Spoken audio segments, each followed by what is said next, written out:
কেন্দ্রীয় শ্রমনীতির প্রতিবাদে 10টি শ্রমিক সংগঠনের ঢাকা সাধারণ ধর্মঘট এবং যে ধর্মঘটের সমর্থনে বামেরা আজ পথে নামে মিছিল করে বিভিন্ন জায়গায়। বীরভূমের কীর্ণাহারের চৌরাস্তা মোড়ে ধর্মঘটের সমর্থনে বামেদের যে প্রচার তাতে বাধা দেয় তৃণমূল। একদিকে কীর্ণাহারের ছবি, অন্যদিকে রামপুরহাটের ছবি দেখতে পাচ্ছেন। সিপিএম কর্মী সমর্থকদের বেধড়ক মারধর করা হয়, লাঠিপেটার পাশাপাশি চলে কিল, চড়, ঘুষি। অন্যদিকে ধর্মঘট সফল করতে একেবারে রামপুরহাটের যে ছবি রেখেছি আপনাদের সামনে, রামপুরহাটের ভাড়শালা মোড়ে 14 নম্বর জাতীয় সড়ক অবরোধ করে সিপিএম কর্মীরা। আর এবার কীর্ণাহারের ছবি আপনাদের সামনে আরো একবার রাখবো, কারণ বেশ কয়েকজন সিপিএম সমর্থক এই কীর্ণাহারের যেখানে সিপিএম এর তরফে মিছিল করা হয় সেখানে আহত পর্যন্ত হন। সেই ছবি তুলতে গেলে সাংবাদিকরাও আক্রান্ত হন।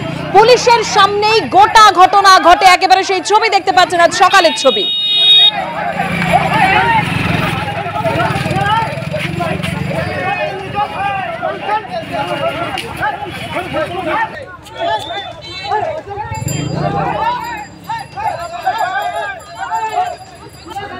এবার রামপুরহাটের ছবি রাখবো আপনাদের সামনে। রামপুরহাটের ভাড়শালা মোড়ে 14 নম্বর জাতীয় সড়ক অবরোধ করে সিপিএম কর্মী সমর্থকরা। 15 মিনিট পর সেই অবরোধ উঠে যায়। বামপন্থীরা মিছিল করে রামপুরহাট স্টেশনে বিক্ষোভ দেখাতে এলেও রেল পুলিশ তাদেরকে বাধা দেয়। বামপন্থী কর্মীদের সাথে রেল পুলিশের সেখানে ধস্তাধস্তিও শুরু হয়।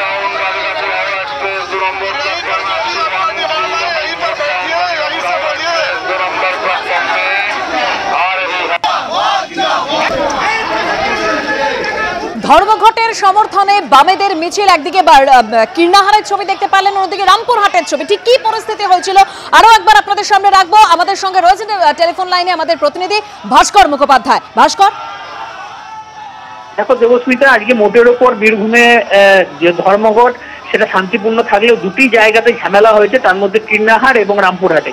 কীর্ণাহারে ঝামেলা হয় যখন কীর্ণাহারের নানুরের প্রাক্তন যিনি বিধায়ক ছিলেন তিনি যখন কীর্ণাহারে চৌমাথা মোড়ে প্রচার করছিলেন টোটোতে চেপে, সেই সময় কিছু তৃণমূলের লোকজন আসে এবং আক্রমণ করে। টোটোতে ভাঙচুর চালানো হয় এবং যারা সিপিএম কর্মী ছিলেন তাদেরকে মারধর করা হয়। এর মধ্যে 3 জন আহত হয়েছে, তাদেরকে বোলপুর মহকুমা হাসপাতালে ভর্তি করা হয়েছে। এবং সিপিএম যে অভিযোগ করেছে যে তারা রাস্তাও অবরোধ করেনি, যা প্রচার করছিল সেই সময় সে তৃণমূল এই আক্রমণ করেছে। তৃণমূলের তরফ থেকে জানানো হয়েছে পুরো বিষয়টি খতিয়ে দেখা হচ্ছে কিভাবে কেন মারধর করেছে এবং যারা এই ঘটনার সঙ্গে যুক্ত সত্যি যদি হয় তাহলে তাদের বিরুদ্ধে ব্যবস্থা নেওয়া হবে। অন্যদিকে রামপুরহাটে আজকে সিপিএম এর তরফ থেকে তারা প্রথমে 14 নম্বর জাতীয় সড়ক অবরোধ করে এবং সেখানে প্রায় 15 মিনিট অবরোধ চলে। তারপর প্রশাসন আসে, প্রশাসন এসে সে অবরোধ তুলে দেয়। এরপর সেখান থেকে মিছিল করে তারা রামপুরহাট রেল স্টেশন, সেই স্টেশনে যাচ্ছিল এবং সেখানে ট্রেন অবরোধ করার জন্য।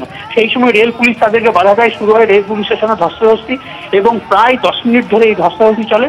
তারপর সেখানে বসে সিপিএম কর্মীরা বিক্ষোভ দেখান এবং তাদের বক্তব্য ছিল যে আজকে যেহেতু ধর্মঘট, আজকে ট্রেন চালানো যাবে না, কিন্তু প্রচুর নিরাপত্তা রক্ষী আগে থেকেই মোতায়েন করে রেখেছিল রেল কর্তৃপক্ষ, তাই সেখানে স্টেশনের ভেতরে ঢুকতে দেওয়া হয়নি। অন্যদিকে আমরা যখন শতাব্দী রায় তিনিও ওই ট্রেনের চেপেই যাচ্ছিলেন, সেই সময় তাকে আটকানোর তার সঙ্গে আমরা যখন কথা বলি তিনি জানিয়েছেন যে আজকে ধর্মঘট হয়নি, কারণ সাধারণ মানুষ এই ধর্মঘট চাইছে না এবং তার জন্য আজকে ধর্মঘট সফল হয়নি এবং জেলা জুড়ে সমস্ত পরিস্থিতি স্বাভাবিক রয়েছে। এবং একটা জিনিস পরিষ্কার যে গোটা জেলাতে বেসরকারি বাস চলাচল কিছুটা হলেও বাধাপ্রাপ্ত হয়েছে, কিন্তু সরকারি বাস চলাচল হয়েছে এবং অন্যান্য যানবাহন রাস্তায় রয়েছে। ট্রেনে কোনো রকম কোথাও কোনো অবরোধ হয়নি। ধন্যবাদ ভাস্কর। শুধু বীরভূম